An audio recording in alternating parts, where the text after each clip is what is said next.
اپنی اصل آخرت کی تیاری کو بھول جاتا ہے. اس میں دو ہی چیزیں ہیں جو سب سے بڑی جو نقصان انسان کو ہوتا ہے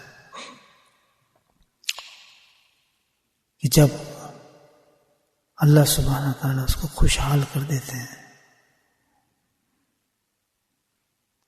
کھانا پینا اس کا سب آسان ہو جاتا ہے، اور خاص طور پہ کیونکہ ہم اس ملک میں ہیں، یہ بہت بڑا امتحان ہے ہمارے ساتھ. کوئی آدمی ایسا نہیں ہے جو کسی ایسے معاملات میں پھنسا ہوا ہو. اس کے مقابلے میں دوسرے ممالک کی طرف دیکھیں ہم تو کافی لوگ مبتلا ہیں کافی چیزوں میں.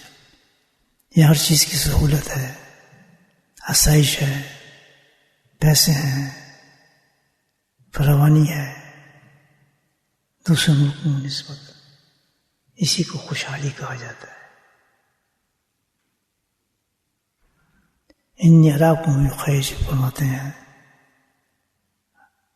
یہ لفظ قرآن کا ہے، یہ ایک نبی کی زبان سے نکلا ہوا اپنی قوم کا لفظ ہے جس کو اللہ نے قرآن میں بند کیا ہے. یہ حضرت شعیب علیہ السلام کے لفظ ہیں. انہوں نے فرمایا تھا اپنی قوم کو، یہ انا اراکم، میں تم دیکھتا ہوں تم بہت خوشحال ہو چکے ہو.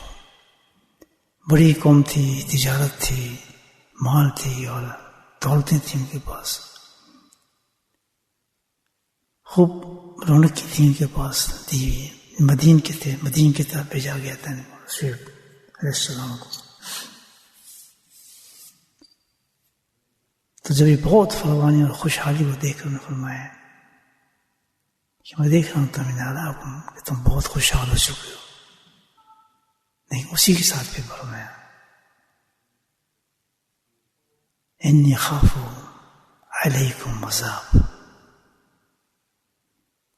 خوشحالی کے مقابلے فرمایا لیکن میں خوف رکھتا ہوں اللہ تعالیٰ کے بہت بڑے عذاب سے.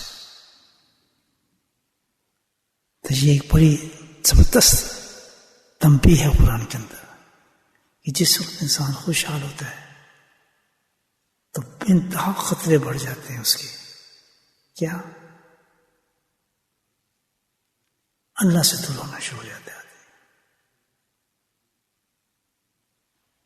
جب تک پیسہ کا بوجھ کم ہونا انسان پر تو دین پہ چلنا شروع کرتا ہے. جیسے جیسے اس کے حالات بدلنا شروع ہوتے ہیں، مال آنا شروع کرتا ہے، حالات بدلنا شروع ہوتے ہیں، پیسے بھرنا شروع ہوتے ہیں، تو دنیا کے حالات اس کی تبدیل ہونا شروع ہو جاتے ہیں. تو سب سے پہلے جو اثر پڑتا ہے، یہ قرآن میسج دے رہا ہے ہمیں، تو بتا رہے ہیں نا خبردار اس ماحول میں جب چلے جاؤ تم، ایسے حالات تمہارا ساتھ ہونے لگے تو خبردار رہنا اس چیز سے. تو یہ ایک بہت بڑا حقیقت میں حالت، بہت بڑی تنبیہ ہے اللہ کی طرف سے. کدھر لگایا اپنی بچیوں کو، اپنے بچوں کو دین پہ لگایا ہوا ہے. دین ہمارے گھروں میں ہے، نمازیں پڑھی جاتی ہیں. جی میں تو پڑھتا ہوں، میری بیوی بہن، ایک بھی نہ ایک شخص بھی ہے غیر نمازی ہے گھر کے اندر. یاد رکھنے بات، عذاب پورے گھر پر ہے. حق ہی نہیں سے غیر نمازی کو آپ اس کو گھر میں رکھنے کسی طریقے سے، پورے گھر پہ عذاب آتا ہے. ایک بچہ ایک بچی گھر میں ہماری نماز نہیں پڑھی، یہ اصول ہے اللہ تعالیٰ کے بنائے قانون ہے. سب پہ عذاب، اسی طرح کا عذاب آئے. وہاں نہیں پوچھے میں پڑھتا تھا، میری بیوی پڑھتی تھی، میرا فلاں پڑھتا، نو چانس.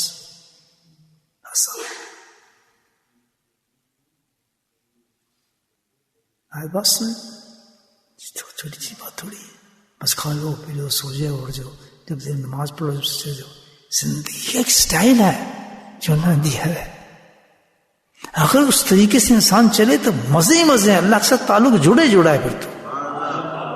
پھر جو پریشانی آتی ہیں، مصیبتیں آتی ہیں، وہ پریشانی نہیں رہتی انسان کی، اس میں ترقی ہوتی ہے اللہ تعالیٰ کے ساتھ اس کی. کیونکہ ہر فیصلہ اس نے کرنا ہے اللہ کی مرضی کے مطابق کرنا ہے. اور جو اللہ کی مرضی کے مطابق فیصلہ کرتا ہے اس کو اس میں نقصان نظر ہی نہیں آتا ہے، نقصان اس کو نظر ہی نہیں آتا ہے. صحیح ہے، اللہ نہیں چاہتے ہیں بالکل میں نے صحیح فیصلہ کیا، اتنا گیا تو گیا، مجھے اس سے کوئی نقصان نہیں ہے. مجھے بتائیں کتنے مسلمان اس طرح زندگی گزار رہے ہیں گھروں کے اندر، دین ہے تھوڑا دین ہے، کر رہا ہے کوئی نہیں کر رہا، کوئی لگا ہوا ہے، پاٹے خاں سارے کلن فارغ. عذاب اب آپ دیکھ لیں کیا حالات ہیں دنیا میں. سب سے زیادہ کس قوم پر عذاب ہے؟ مسلمانوں پر. شکایت کس سے؟ اللہ سے. ہم ہی رہ گے، ہم ہی رہیں گے، ہم. حالانکہ قرآن موجود ہے. کتنی ایک ہی سینٹینس جو حضرت شیخ نے بولا قیامت تک کے لیے ثبت ہو گیا چیز. کیا الرٹ ہو جاؤ گے جب تمہارے پاس پہلا ہے، مال ہے، سب ہے، تو یاد رکھنا دین نہ چھوڑنا، دین کا اسٹینڈرڈ وہی رکھنا، دین کا اسٹینڈرڈ وہی جو اللہ نے بتایا. جو نافرمان ہے، حضرت نوح علیہ السلام بیٹا تھا نا سگا، حضرت السلام بیوی تھی نا سگی، عذاب کو چھوڑا ان کو، کہتا نہیں لگاؤ ان کو، آگے لگاؤ. اللہ تعالیٰ کہا نوح کس کی بات کی؟ تیرا بیٹا نہیں ہے، تیرا بیٹا ہی نہیں ہے، نافرمان ہے، چھوڑ اس کو، ڈوبتا دیکھ اس کو. یہ ہے ایمان. اتنی بھی نفرت نہ ہو کہ غیر نمازی گھر کے اندر بیٹھا ہے، عورت بیٹھی ہے، غیر شرعی کام ہو رہا ہے، آپ اس میں روح بھی نہ آپ کو گھومے، اثر بھی نہ اس چیز پر. آپ خود سوچیں، موازنہ کریں قرآن کے ساتھ کہ کس درجے پہ ایمان پہ انسان مسلمان سے کھڑا ہے، کس درجے پہ کھڑا ہے. صرف یہی تو نہیں نا ہماری زندگی میں کام مل جائے، فلاں ہو جائے، تو یہ ہو جائے، تو فلاں، یہ کوئی زندگی ہے؟ اگر یہ سب زندگی تو پھر تو دوسرے لوگ جائیں تو اونچے ہیں بہت، ہم سے کہیں آگے، ہم تو نہ ادھر کے نہ ادھر کے. انہیں ایک طرف لگا تو ہے نا اپنے ہم پہ لگے ہیں، ایمان تو بڑھا رہے ہیں اس کام کو. کیوں ایسا ہے ہمارا؟ کتنے سلالت کے اندر ہمارے اس وقت معاملہ ہے کہ قرآن ہوتے ہوئے، شعور ہوتے ہوئے نہیں ہمارے گھروں میں دین، کیونکہ خوف خدا نہیں ہے، خوف خدا نہیں ہے. تو پھر اللہ تعالیٰ کیا جو میرے نبی نے کہا تو صحیح بات تھی، انی اخاف عذاب علیکم، میں تمہارا ڈرتا ہوں، انی اخاف علیکم عذاب میں محیط. چلتے رہے بہت پرائم پہ پہنچ گئی قوم، نہیں صحیح ہوا، نہ ان کی اولادیں صحیح ہوتی نہ وہ صحیح، تو لگے ہیں اسی کام پہ، جو نہیں رہیں، کتنا سمجھاؤ کتنا بات کرو.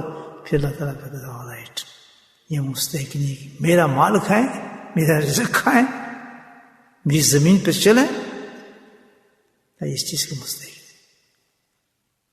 عجیب عذاب اس قوم پر آیا، اندازہ لگائے. خوف عاشق بنتے تو ان کی بات بھی مان جاؤ، اللہ کے نبی کی اگر بات مان گئے وہ انسان بن جاؤ گے جو سب سے بہترین ہو. دنیا مانے نہ مانے، لیکن آپ لکھے کہ اللہ کتاب شفاعت سب سے زیادہ ہوگی، رحمتیں اللہ کی زیادہ ہوگی، نبی کی توجہات آپ پر زیادہ ہوں گی، فیوز زیادہ ہوں گے. سب کریں گے وہ عمل. اللہ کے نبی کبھی آپ کو راتوں کو نہیں اٹھائیں گے، راتوں کو نہیں، گھبرائے نہیں آپ آپشن پہ، بہت ہی پیارا عمل دیں گے آپ کو انشاءاللہ، آپ کر لیں گے. لیکن ہمیشہ یاد رکھیں کہ نفس اور شیطان ہمیشہ روکتے ہیں انسان کو. یہاں مجاہدہ کرنا پڑے گا، تو نہیں یہ عمل میں نے کرنا ہے حالت میں، اور ڈو اٹ. ٹھیک ہے، سمجھ آ رہی ہے بات؟ پھر دیکھیں حدیث کیا کہتی ہے، کون سا عمل ہے. چلیں حدیث کی طرف. کیا حدیث پڑھی تھی میں نے دراتا ہوں. اسماء بنت عزیز عنہا ما یقول سمعت رسول اللہ صلی اللہ علیہ وسلم یقول، یہاں اعلان فرما رہے ہیں لیکن الا انبئکم بخیر، کیا میں تمہیں نہ بتاؤں کہ سب سے اچھا کون ہے؟ کون ہو سکتا ہے؟ کیا عمل ہے اس کا جس نے اس کو اچھا کر دیا؟ انسان صفات سے عمل سے اوپر ہوتا ہے انسان. تو انہوں نے کہا کہ صاحب آپ کہہ رہے ہیں ہم نے ہاتھ کھڑا کرتے ہیں ہمیں بتائیں. یہی بات ہے نا بالکل صحابہ, وہ لنک تو وہی چل رہا ہے نا سارا. صحابہ نے بھی کہ آپ نے ہاتھ کھڑے کیے الحمدللہ, تو قدم آپ پہ بھی ہو جائے گا. جیسے صحابہ نے بات مانی ہم بھی مانتے ہیں, میں بھی آپ کے ساتھ ہوں, سستی نہیں کرنی اس پہ. تو فرمایا اللہ کے نبی نے الذین ذروا ذکر اللہ,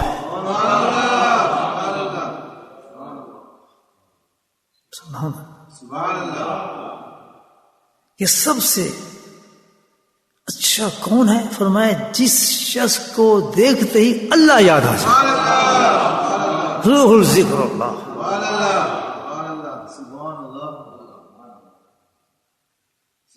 آگے بات سنیں. اللہ کا ذکر کرنے والا شخص, اللہ کے نبی فرماتے ہیں کہ یہ شخص کون ہے؟ سب سے اچھا ہے.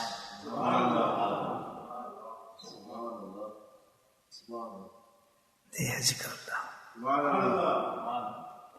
ہر دور میں الحمدللہ اللہ کا ذکر چلتا ہے. ذکر کرنے والوں کو دجال جیسا شخص بھی ڈیفیٹ نہیں دے سکے گا. ذکر کرنے والوں کو صوفیہ جن کو کہتے ہیں, اللہ والے جن کو کہتے ہیں, ان کے تو ہتھیار کوئی بھی سلسلے کے کسی بھی بزرگ کو آپ دیکھیں اسٹارٹ اللہ کا ذکر ہے, صبح اور شام ذکر کے علاوہ کوئی چیز ان کے پاس نہیں ہوتی ہے. خانقاہیں ہیں ذکر سے آباد ساری.